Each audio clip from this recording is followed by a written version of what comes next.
Agar mana ikkita jismoniy shaxs bir-biriga mashina sotayotgan bo'lsa, это soliq chiqmaydi. Ikkita jismoniy shaxs bir-biriga turar joy sotadigan bo'lsa, unda 36 oydan ko'p vaqt egalik qilgan uyini necha pulga sotsa ham soliq chiqmaydi.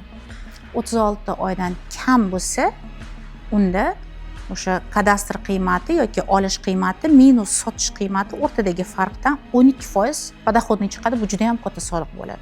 Masalan, deylik 300 millionga dokument bo'yicha olgan bo'lsa-yu, bugungi kunda 900 millionga sotayotgan bo'lsa, 600 milliondan 12%, 72 million soliq to'lash kerak bo'ladi podoxodniy. Noturar joy bor. Noturar joy 36 oy sizni mulk huquqingizdanmi yoki tam 1 oymi farqi yo'q, bir xilda. Agar foydasiga sotyapsizmi, foydasidan обязательно 12% podoxodniy chiqadi.